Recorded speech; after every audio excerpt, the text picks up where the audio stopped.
네, 안녕하세요. 적중률 최고 민중이 지팡이 김하인쌤입니다. 네, 35회 중개사법교재 두 종류 구입할 수 있어요. 합격서 요약집이 있습니다. 한 번에 끝내는 이론 강의 이미 완성되어 있습니다. 지금 하는 건 준비 기출이죠.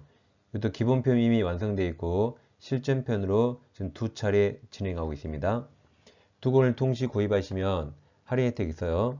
아래 계좌번호 입금하신 다음에 핸드폰 문자로 밑에 네 가지를 정확히 적어주세요. 특히 과목도 중개사법 꼭 적어주세요. 교재 이름까지 적어주시면 감사하겠습니다. 이 시간에는 중개사법 준비 기출특강 실전편 제39강을 진행하겠습니다. 네, 지금 부동산 거래 신고에 관한 법령 공부하고 있습니다. 자, 오늘은 164페이지 15번입니다. 자, 이제 부동산 매매 계약하는 신고사항과 신고서 작성에 관한 설명으로 옳은 걸 물어봤습니다. 1번 국토계획 및 이용에 관한 법률에 따른 개발 제한 사항은 이 신고사항에 포함되지 않죠. 그러니까 공법상 거래 규제와 이용 제한 이런 것은 신고사항에 포함되지 않습니다. 2번 주택법에 따라 지정된 투기과열지구 그러니까 조정 대상 지역이죠. 소지하는 주택의 거래계약을 체결한 경우 신고서 작성할 때 자, 제일 끝에 자금 조달 입주 계획서를 내는데 이건 매도인하고 상관없죠. 이건 매수인이 어떻게 자금 조달할 것인가, 매수인이 입주할 것인가죠. 매도인 공동 틀렸습니다. 매도인 상관없어요. 그리고 서명 또는 날인이죠. 또는 날인입니다. 아무튼 2번이 완전히 틀렸고 아무튼 정답은 1번입니다. 3번 부동산 거래계약 신고서 물건별 거래 가격란에 발코니 확장 등 선택 비용, 흔히 옵션이라 그러죠. 기재사항 당연히 있습니다. 자, 4번은 면적 나왔네요. 그럼 집합 건물이 전용 면적이죠. 그 밖에 건축물이 연면적 말이 바뀌었습니다. 5번 개공이 거짓으로 부동산 거래계약 신고서를 작성해 신고하면 벌금이 아니라 과태료죠. 이 거짓 신고하면 취득가액 10% 이하 과태료입니다. 16번 갑이 건축법 시행령에 따른 단독주택 건축물이죠. 건축물을 매수하는 계약을 체결할 때 부동산 거래 신고에 관한 법령에 따라 각 본인이 그 주택에 입주할지 여부를 신고해야 하는 경우입니다. 갑을병은 자연이고 정은 지방공단, 국가 등입니다. 기업, 갑, 자연, 법인 외의자죠. 법인 외의자가 주택법상 투기과열지구에 소지하는 을 소유주택을 실거래가 3억에 매수합니다. 그럼 갑은 법인 외의자라도 이 투기과열지구, 즉 조정 대상 지역에는 금액에 상관없이 금액에 상관없이 모든 주택에 대해서 주택에 입주할지 여부를 신고해야 됩니다. 그러니까 3억도 신고해야 되죠. 기억은 맞았습니다. 니은 갑이 주택법상 투기과열지구 또는 조정대상 지역 외의장소에 소지하는 병의 주택을 실제 거래 가격 5억에 매수합니다. 갑은 법인 외의자죠. 근데 이 비규제지역이네요. 외의장소, 비규제지역 주택을 매수할 때는 6억 초과할 때만 입주할지 여부를 신고합니다. 그래서 기억은 니은은 틀렸습니다.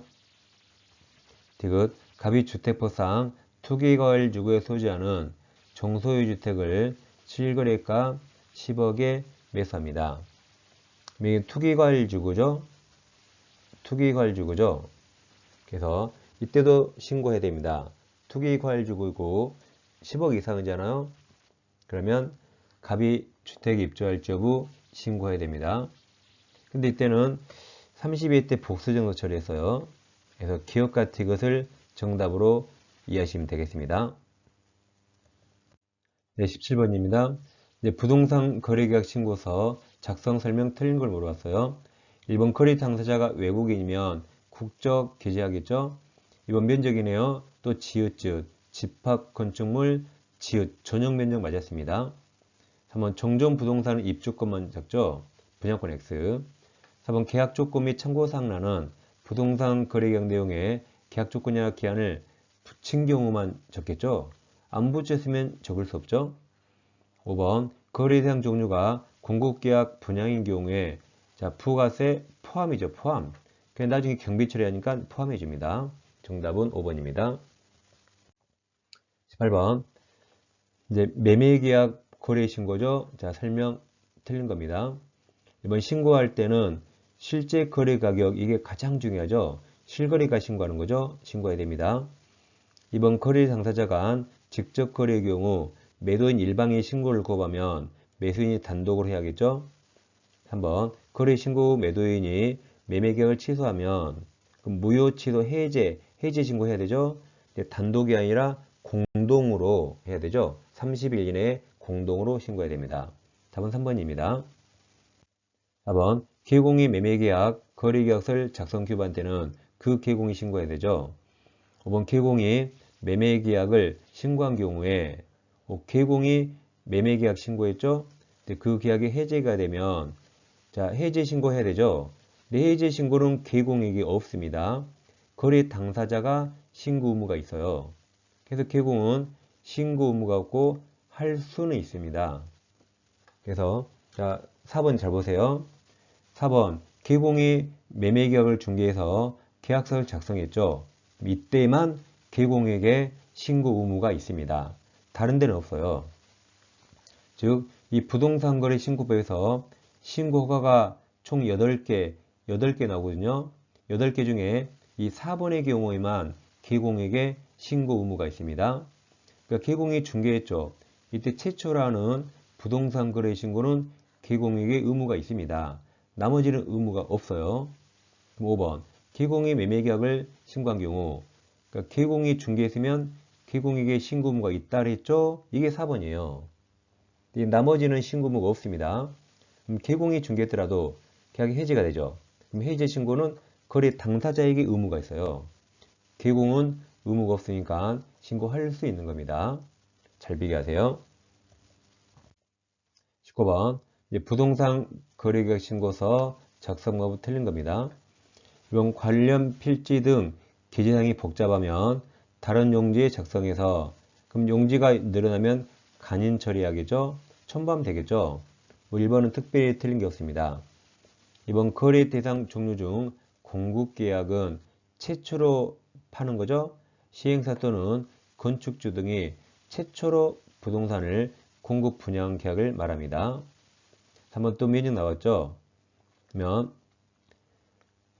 집합건물은 전용면적, 집합건물이 아니네요. 아닌 건축물은 연면적에서 맞았습니다.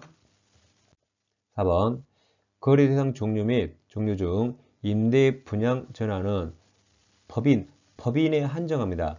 법인이 아니면 V 표시 안 해요. 법인에 한정합니다. 법인인 임대주택 사업자가 임대 기한이 완료되어 분양 전환하는 주택의 V 표시입니다. 법인에 한합니다. 정답은 4번이죠. 5번 전매계약 경우 물건 및 거래 가격란에 분양가격, 발권 확정 등 선택비용, 추가 지급액이 프리미엄 등을 각각 줄 때 각각 비용에 대한 부가세 있으면 아까 포함한다 그랬죠. 포함해서 나중에 경비 처리 받을 수 있습니다. 자, 20번 개공갑이 A도 BC 소지하는 주택에 관한 을과 병의 임대차네요. 주택 임대차 계약을 중개하면서 부동산 거래 신고에 관한 법률에 따른 주택 임대차 계약 신고합니다. 자, 가로 안에 알맞은 거죠. 첫 번째, 우리가 64빌딩 보증금 6천만원 30 월세 30 초과할 때 신고하죠. 그리고 다 신고는 30일입니다. 30일. 그래서 정답은 3번. 부동산 거래 신고든 주택 임대차 계약 신고든 다 30일이에요. 자, 마지막 문제. 갑은 서울에 있는 자기 소유 주택에 대해서 임차인 을과 보증금 3억 원의 임대차 계약을 체결합니다. 그럼 주택 임대차 계약 신고해야 되죠. 기억, 보증금이 증액되면 단독이 아니라 변경 신고는 공동으로 해야겠죠. 기억 틀렸습니다. 옳은 거니까. 그럼 기는 거 싹 지우면 2번, 4번 남네요. 니은은 뭐 맞았죠? 자, 디귿. 임대차 계약서를 제출하면서 신고를 하고 접수가 완료되면 주임법상 확정일자 부여된 것으로 보고 있죠. 다 맞았네요. 그럼 니은은 공동대행이니까 당연히 맞았겠죠. 니은 우리 주민등록법에 따라 전입신고하면 주택임대차계약 신고한 것으로 의제된다 보게 됩니다. 그래서 전입신고하면 지금 여기 있는 주택임대차계약 신고할 필요 없다는 거죠. 답은 4번입니다. 오늘 내용도 상당히 어렵습니다. 이 부동산 거래 신고법을 많이 맞춰야 고득점 할 수 있어요. 왼쪽 영상으로 기본편 39강 꼭 자세히 복습해 주세요. 그리고 이 부분은 이론 강의도 계속 반복해 보시면서 합격서 요약집도 계속 눈으로 확인하셔야 됩니다. 자, 저는 다음 시간에 뵙겠습니다. 감사합니다.